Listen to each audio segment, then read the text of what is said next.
Hello, my fellow Star Warriors, and may the Force be with you. What a great way to kick off World Space Week from October 4th to 10th by watching the season finale of Ahsoka, which has been a great series so far.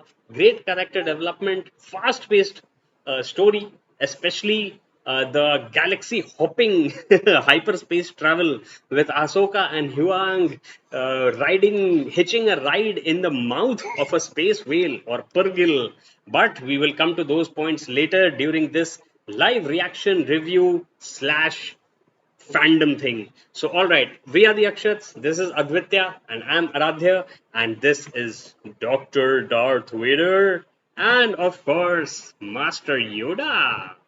So, Master Yoda's, I guess, descendant in some form or the other, Grogu, has made a great appearance in The Mandalorian. And of course, Mando continues to be the benchmark series for this Star Wars Disney universe.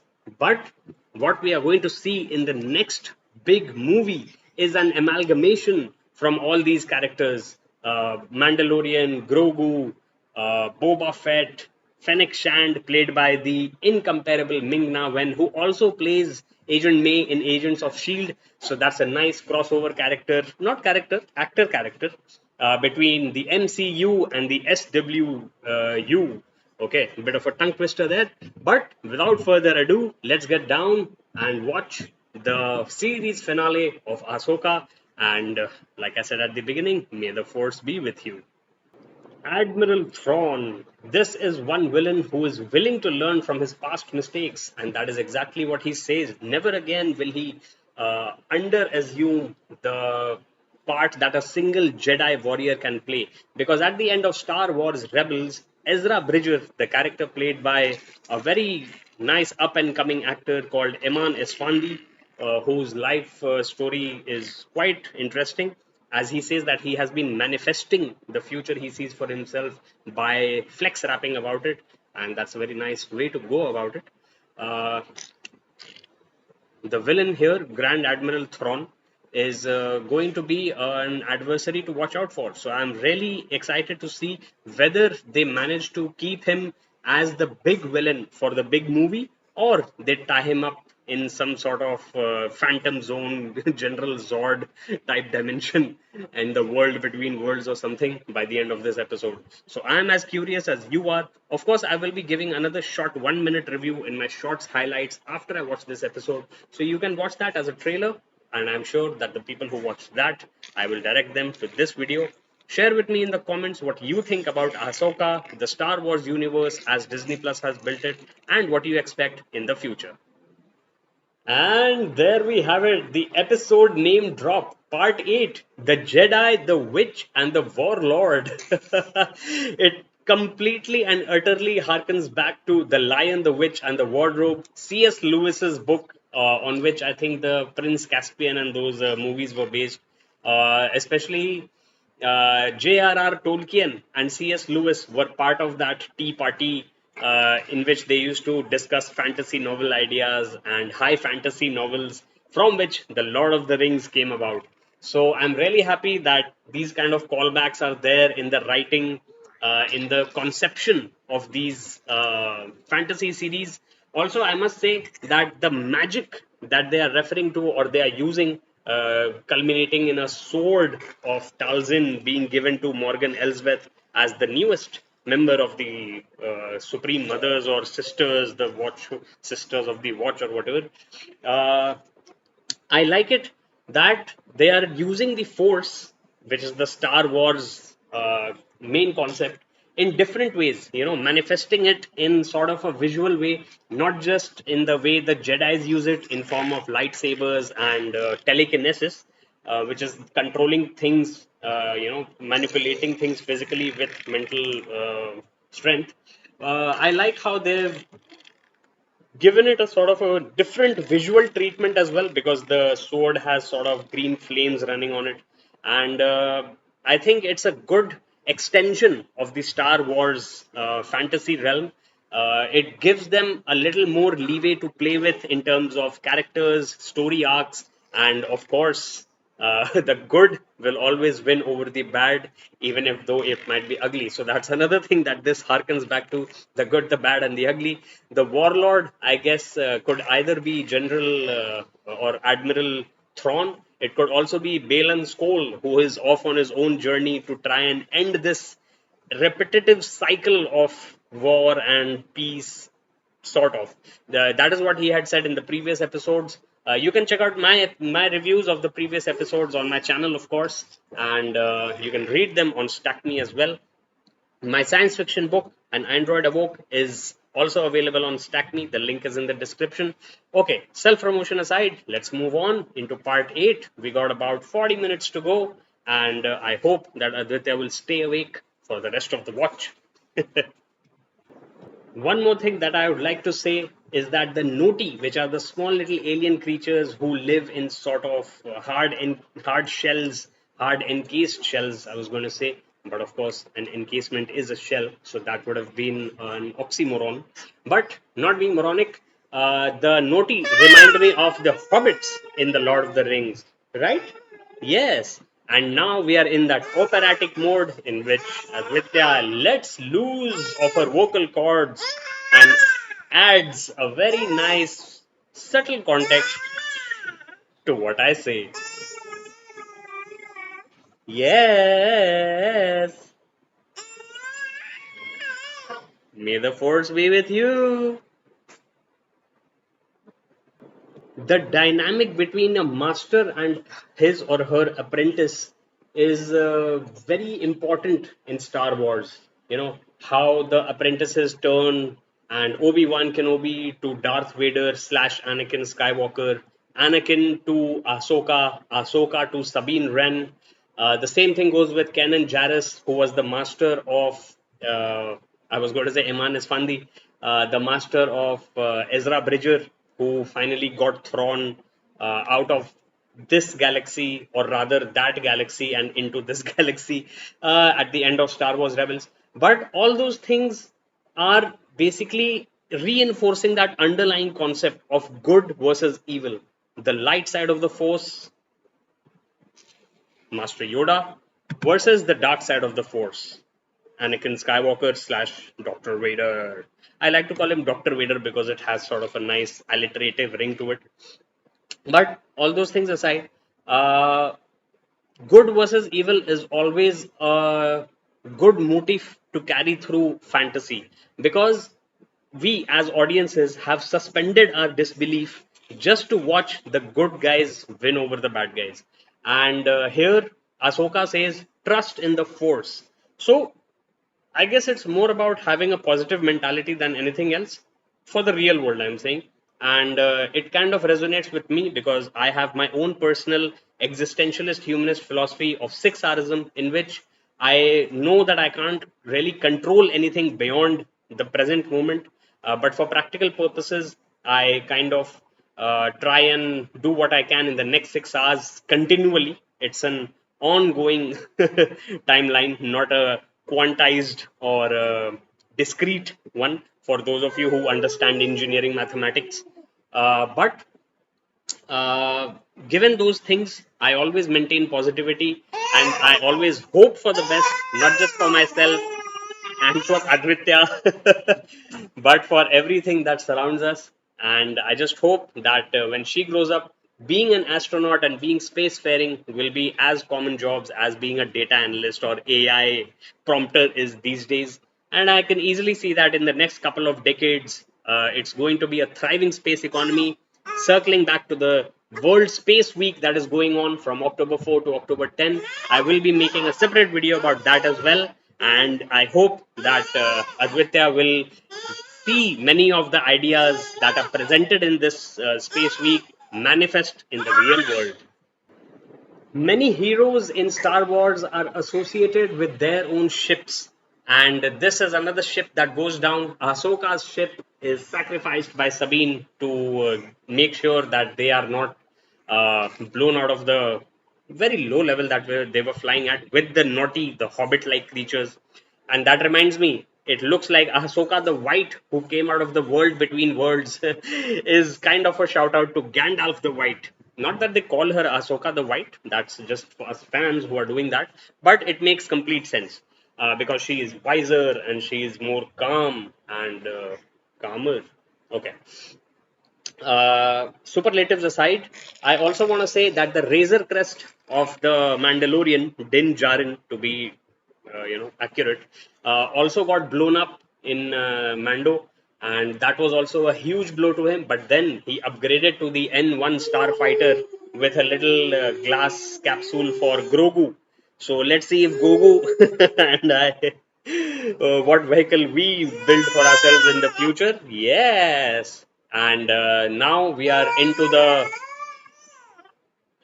the part where the heroes will overcome adversity to overcome their adversary.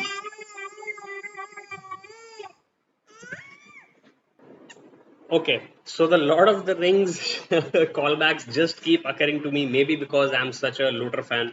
But when Morgan Elsbeth tells the Night Troopers contingent who is going to go against the two Jedi's that are approaching, or rather the three Jedi who are approaching, let none pass. It reminds me about the bridge on which Gandalf told the Balrog, "You cannot pass."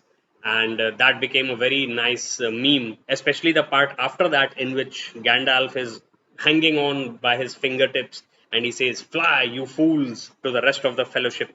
As the Balrog drags him down with his fire whip and all.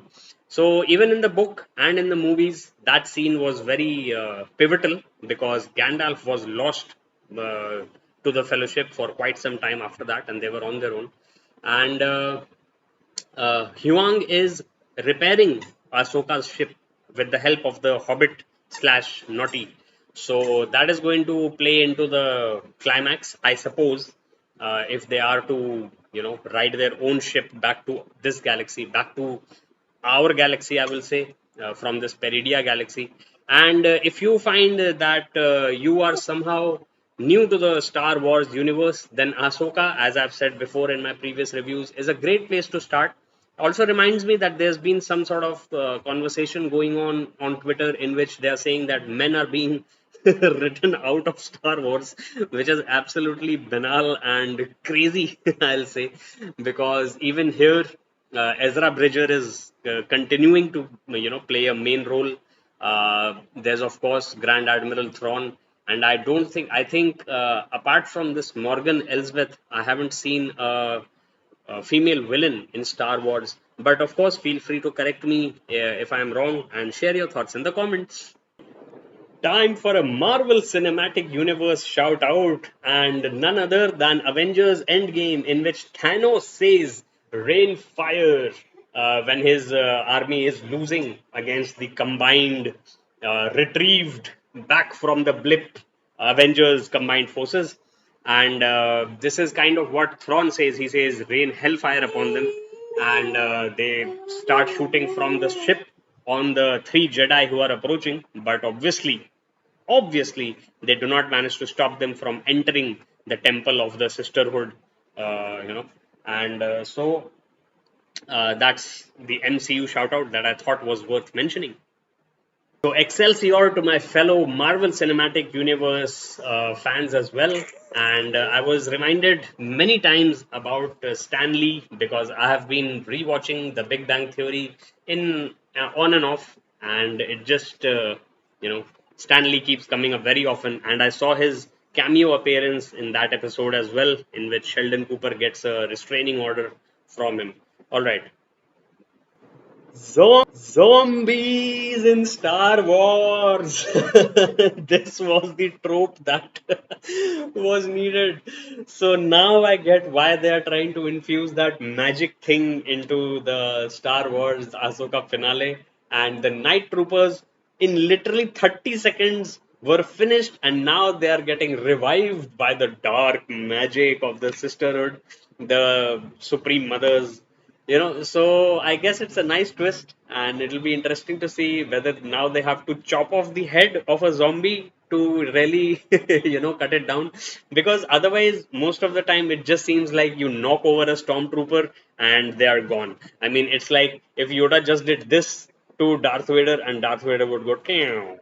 So let's see what happens with these night troopers. They have been named as such, I guess, with this concept in mind. And, good. I like it because it's something new. Say what? Ezra Bridger says exactly what I said a minute ago. This is new. So I guess that's sort of a meta thing that zombieism has become part of the Star Wars universe. All right, so it looks like it's a rematch between Ahsoka and Morgan Elsbeth because the same kind of face-off had taken place in Mando when Ahsoka was trying to get the city, was trying to get the information about Thrawn from Morgan Elsbeth, and that is the point from where Ahsoka, the series began. So I'm pretty sure that in this matchup, Ahsoka is going to overcome Morgan Elsbeth. It remains to be seen how. At the same time, Ezra Bridger and Sabine Wren are up against two heavy Dark Knight stormtroopers. So I'm guessing it'll take some time for them to get out. And Thrawn is ready to get out of the galaxy and back to the not future, but the galaxy in which the rest of Star Wars is happening in the Eye of Sion. So I remember this scene from the trailer that had come out that he's walking onto the control area, the bridge, so to speak, of the Eye of Sion, which is the ring of the hyperspace vehicle. And yeah, so halfway episode, Balon's Cole is nowhere to be seen halfway through the episode.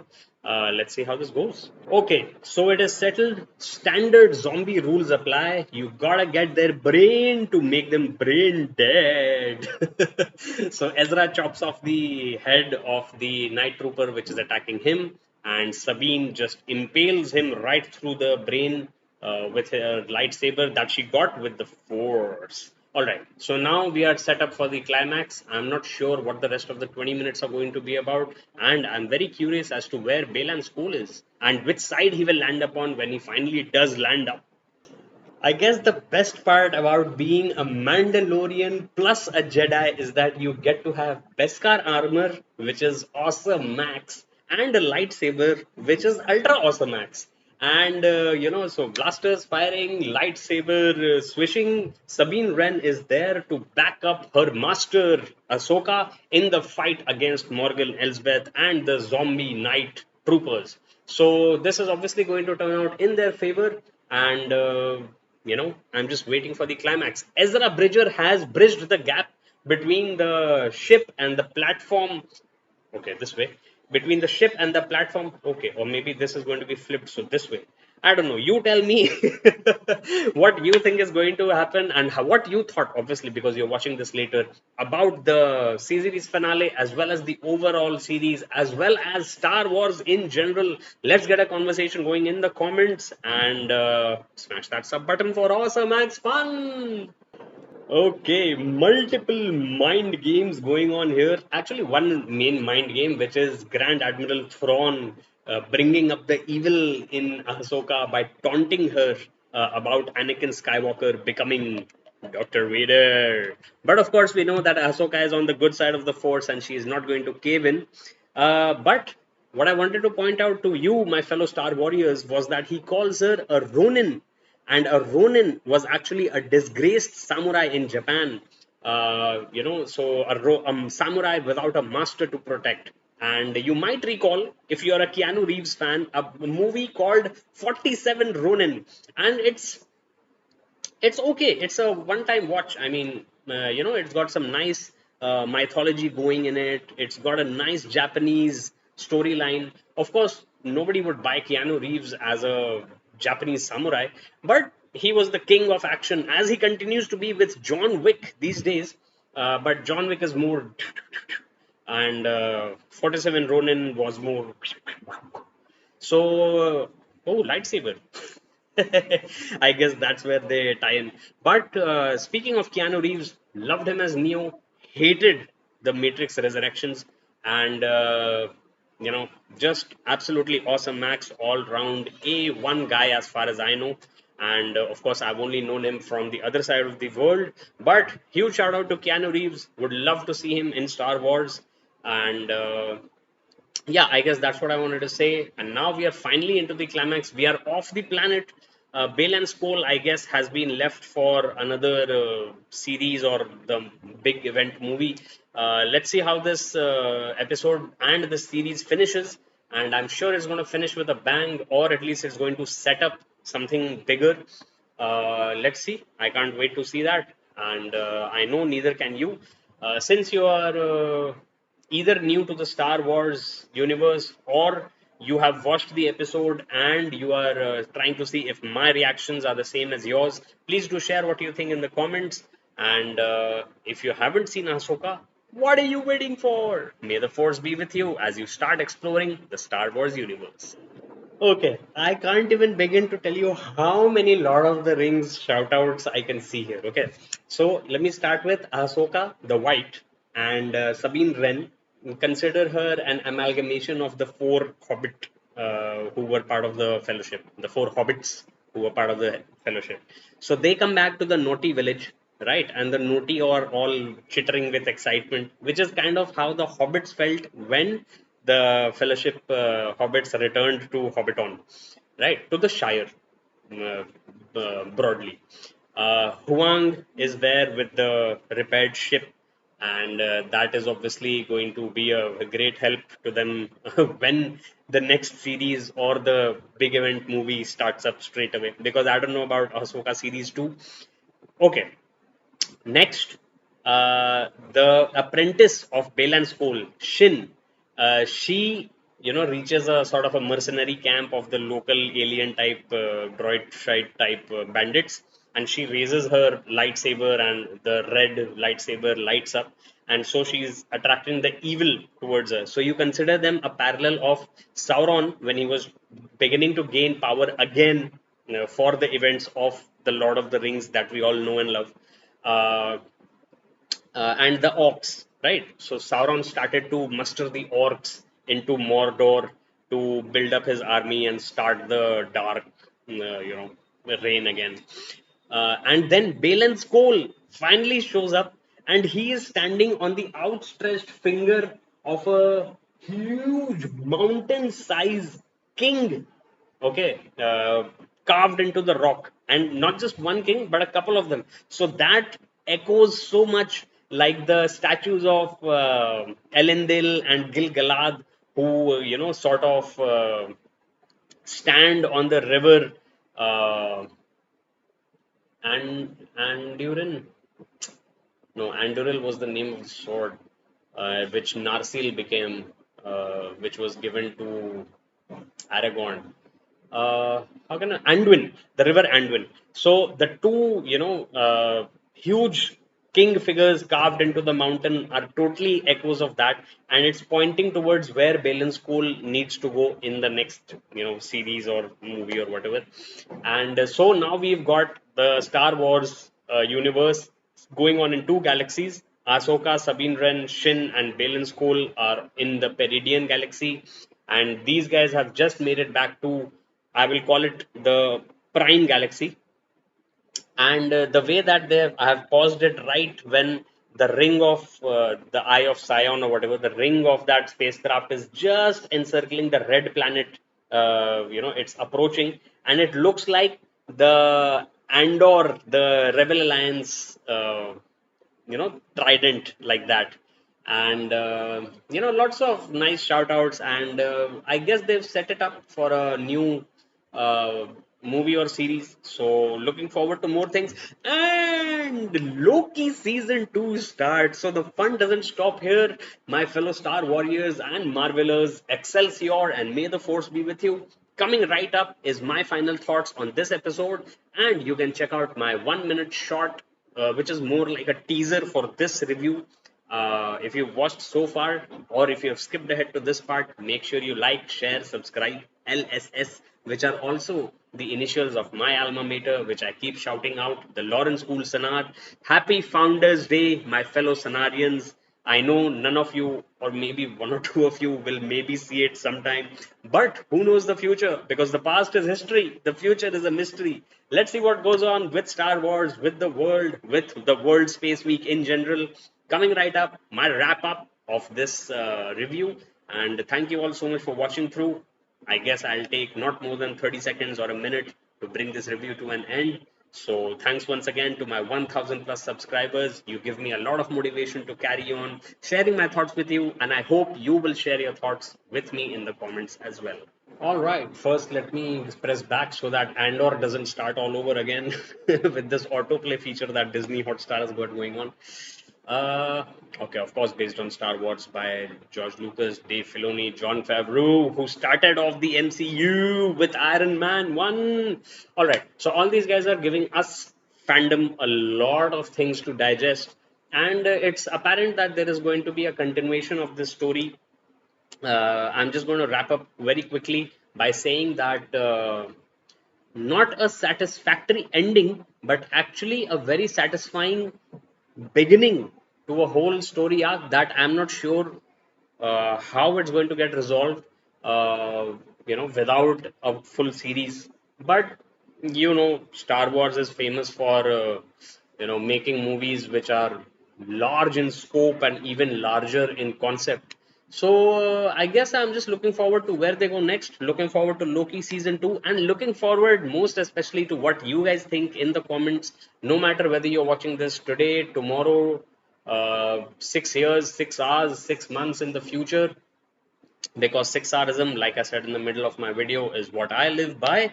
And let's see how this goes, which is one of the first songs I wrote. Check out my raps and rhymes, my other videos. I'll be making one on World Space Week as well, which is all about the space economy that is going to be coming up in the next decades. And I might have a thing or two to say about the next world war, which will be fought in space or over space.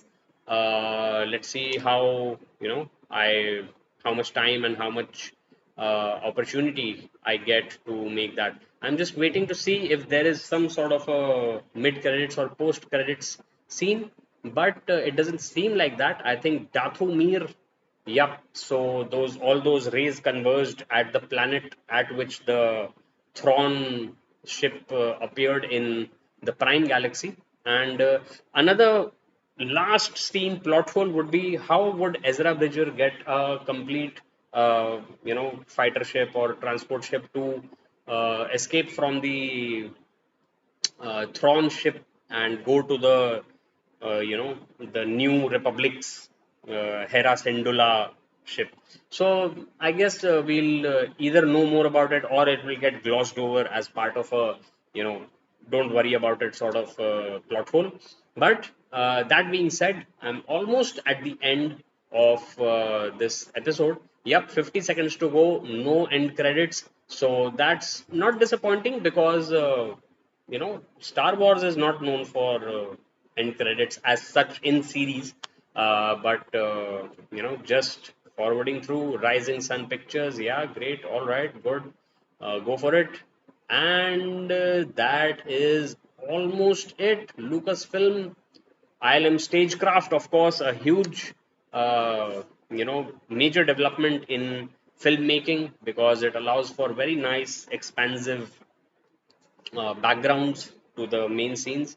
So that's it, I guess, and see you all in my next video. Thank you so much once again for watching. Namaste, take care, and may the force be with you.